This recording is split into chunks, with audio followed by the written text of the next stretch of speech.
Alright, day 2. It's off to a bit of a rough start.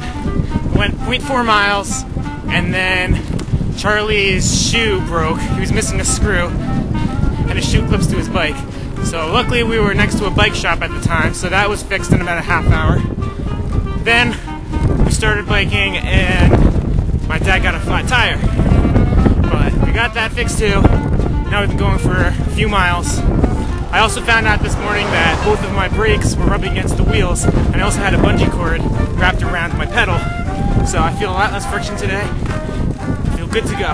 Well, Bill lost air in his tire for the second time. Turns out his tube was not holding air.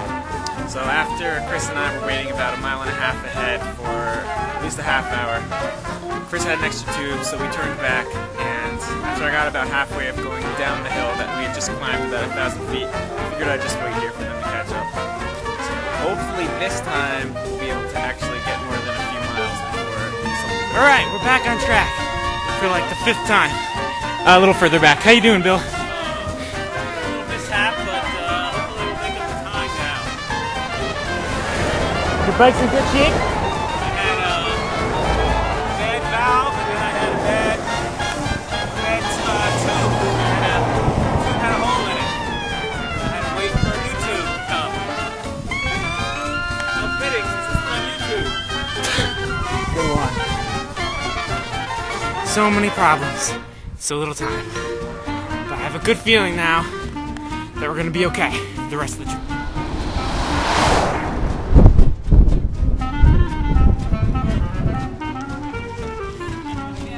Go, go, go, go, go!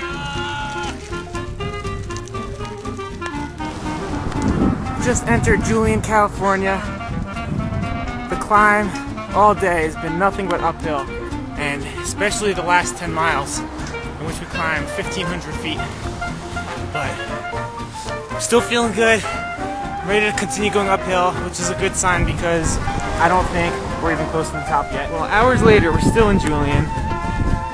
Charlie's bike broke again, and it's freezing. So some of us just bought warm clothes because we were all in t-shirts. And fog is pretty nuts. So our day began with a series of mechanical issues that took up a considerable part of the day. So we made less progress than we thought we might, but we arrived in beautiful Julian, California, high atop the mountain. And we were going to rest up for a few moments and go on our ride. And then things changed. And weather changed, and the fog came in, and so did the sleet and rain. And how's the fog doing now? here's some fog. Oh, it's lightened up. Here's some fog now. So we might just live in Julian for the duration of this trip, unless the fog lifts, which it might tomorrow. But in the meantime, we're going to just kind of stay here. Julian is filled with wonderful people who have opened their doors to us and fed us. Such as these guys over here. Yeah. And full of great stories. Dave just did the cross-country trip twice. Yep. My ride across America entailed pulling an 85-pound pit bull behind me in a Burley trailer. I was riding a Trek 8000 mountain bike, 21 speeds, and I tell you, it didn't seem like there was enough gears on that bike. So luckily, oh, Dennis came! Thank you, Dennis!